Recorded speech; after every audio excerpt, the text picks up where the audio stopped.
and I saw lots of weather. That's where you want to see weather, is the ocean. Did Did you ever get seasick? Not in the Navy, but I did before on that trip that I went to Alaska.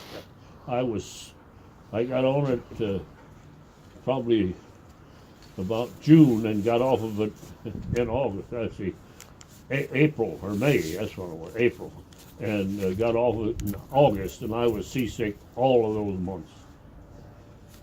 But I finally decided why I was, and it wasn't that I was seasick.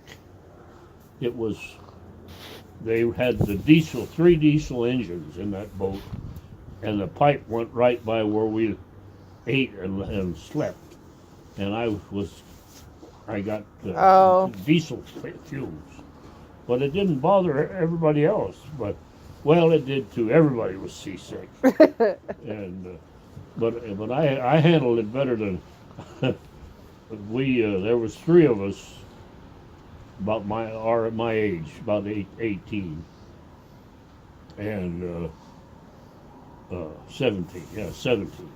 Because when I got in the Navy, I just turned 18. 17, and our job was to be on the wheel to guide the ship, uh, and for I think it was 4 hours on and before 8, 12, and 8 hours off. Yeah, and 8 hours off and then 4 hours on. But I know that one time they woke me up in the middle of the night when I was off and said, "You'll have to come up here." And I said, "Well, why?" And he said, "Well, come on up here." And that kid that was on, he didn't want to get off, but he was on his knees steering a stupid ship. But he just didn't want to admit that He was seasick? he was seasick. I mean, no question about that. But he didn't want to admit that he couldn't do his job just because he was seasick. That first day I was on that ship, we went across the bar there in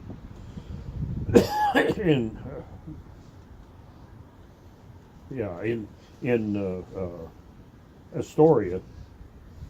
Oh, the Columbia River? Yeah, the Columbia River bar. And I mean, I got seasick. I mean, I was so sick that it was terrible. But I had to take the wheel at midnight was, I guess. Yeah, midnight. And I would steer that stupid thing for about 10, 15 minutes, and I'd tell there was another fella around he didn't do any steering, but he was there. He was there anyway. And I said, "Hang on to the wheel. I got to go outside." And I went out and puked my guts up, and then I come back, and I'd do it again. And for 3 months, 3 or 4 months, I was seasick on that stupid boat. Did you ever get used to it? Well, I went and joined the Navy that winter, and I never was seasick in the Navy. Because it was a bigger boat, huh? Well, there was bigger boats, but they didn't have that diesel. I didn't realize it was that stupid diesel that was doing it to me. I didn't realize that. I just knew I was seasick. So when you were on the big boat in the Navy, was there ever any major storms you guys sailed through? Any what? Storms? Oh. Big storms? Yeah, let's see. We stayed away from the storms. I mean, we were always in stuff like this, but not always. We went through this kind. You could go through this stuff. You might get into it, and you were in it, and then you were through it in an hour or so. But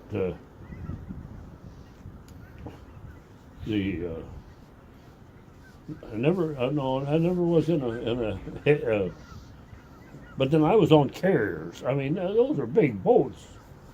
Those things are thousands of foot long, and And huge. a couple 100 foot wide, and they're about 20, 25, 30 foot off of the water, where you're.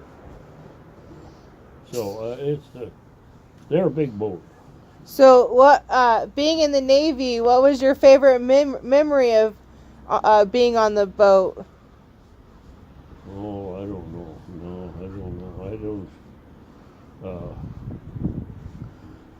don't know. I never had. No, I never had any favorite memory. But I didn't mind them all. I didn't mind being on them. You don't. I was. I was just a nothing, and I worked on the airplanes. But other than that, I didn't have enough rank to do anything. So I just was there, is all, and did my work. Just kept to yourself? Yeah, well, yeah. I didn't. You didn't make any friends? Oh, I got to know people, but no, I don't think we ever made it. I remember one fellow. I was stationed in Alameda, in the airport there, at Naval Air Base there in Alameda, for about 8 months, and I got tired of that, and I applied for to go to the Philippines, or well, not the Philippines, but to go to Japan or Hawaii or something like that, and they sent me to the Philippines. But anyway, the day I did that, or when I did that, this other fellow kid I was working with, he did it too. He went to Japan, and so. But then I pulled into Japan about a few months later, and I looked him up. Curtis Lideker. I'll remember his name. He wasn't a special friend or nothing, but he was an acquaintance. He was an acquaintance, and we worked together. So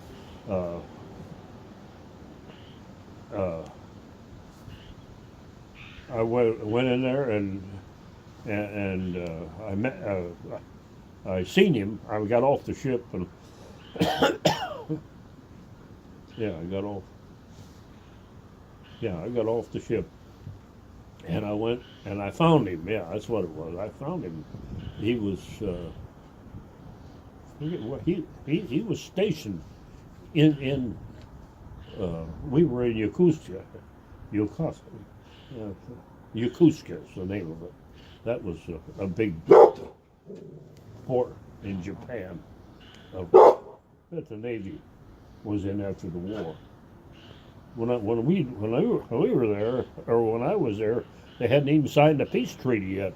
That was in 1953, 2 or 3, and the war was over. Of course, it's been over for a couple of years by then, but they hadn't signed a peace treaty, so we could get on any train or bus or anything, whatever they drove, and we could ride anywhere we wanted to go, all over the place, Japan, and it was, and those people were nice. I mean, they didn't seem to. I wondered if they were going to shoot me or something, but they were nice to be around, and so I saw quite a bit of Japan. Saw quite a bit of the country, just riding getting on a train and riding one place to another. Yeah. All right. I love you, Grandpa. Yep. All right, I'll take your word for it. I love you, Grandpa. Okay, I love you too.